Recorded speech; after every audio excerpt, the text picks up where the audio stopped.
Bonjour à tous, je vais vous présenter dans cette vidéo la modélisation de l'œil par une lentille. Donc un œil, on l'a vu en cours, c'est donc un ensemble avec un corps vitreux, un cristallin, une pupille, un iris et puis la rétine en fond d'œil. Si je veux le modéliser en optique, je vais surtout travailler sur le cristallin que je vais modéliser par une lentille convergente. Ensuite, la pupille sera modélisée par un diaphragme qui viendra se poser devant la lentille. Et puis la rétine, donc où se forme l'image, ça sera l'écran.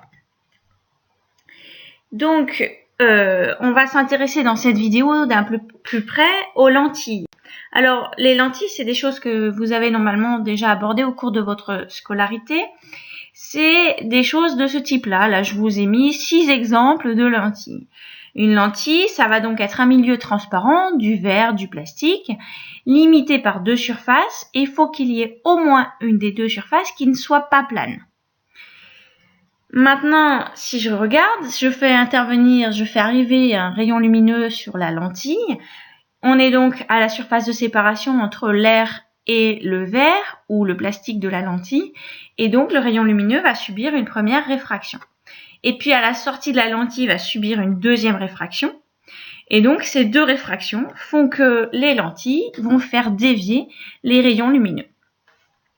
Parce qu'il y a ces 2 réfractions, parce qu'on change 2 fois de milieu, d'abord de l'air au milieu de la lentille, puis du milieu de la lentille à nouveau à l'air.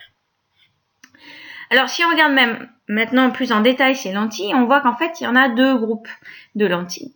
Il y a les 3 premières qui sont assez différentes des 3 dernières. Nous, on va s'intéresser en classe de première qu'aux 3 premières, qui sont des lentilles qu'on va appeler des lentilles convergentes et qui sont plus épaisses au centre que sur les bords. Ces lentilles, donc à bord mince, on va les modéliser de la façon suivante. Pour un schéma, on utilisera une double flèche. Alors, maintenant, on va s'intéresser à ces lentilles convergentes et aux effets des lentilles convergentes. Je vous ai mis ici une photo de ce qu'on peut obtenir lorsqu'on envoie des rayons lumineux sur une lentille convergente.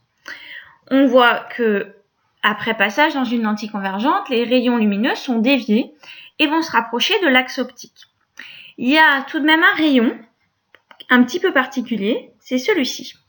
Ce rayon-là, il passe par le centre de la lentille et on voit qu'il n'est pas dévié, il passe tout droit. Et donc, on va dire, ça sera valable pour toutes les lentilles, que seul le rayon passant par le centre de la lentille n'est pas dévié. Alors, je voudrais revenir un petit peu sur du vocabulaire que j'utilise un peu depuis tout à l'heure, le vocabulaire d'objet et d'image. Ici, j'ai un schéma d'optique, c'est-à-dire que c'est une expérience qu'on fera nous. On a d'un côté une source lumineuse avec une lettre découpée, ici c'est un F, et ça va constituer l'objet lumineux. C'est de là que va partir la lumière. On intercale ensuite une lentille convergente, et derrière on place un écran. Sur cet écran, on visualise une image, on a quelque chose de net. Si je compare maintenant l'objet à l'image, je vois que j'ai une image qui est plus grande que l'objet et qui est inversée. Le F, il a la tête en bas dans cet exemple-là. Alors, qu'est-ce qui se passe si on bouge la lentille? Si on bouge la lentille, première solution, on éloigne l'écran. Donc, si on éloigne l'écran, on a, vous voyez, le F qui est devenu un peu plus grand, mais qui est surtout flou. Si on rapproche l'écran, à ce moment-là, on va avoir un point. Un point, et c'est pareil, ça sera avec des bords assez flous, etc. Donc, on a quelque chose de flou qui ne s'appelle plus une image.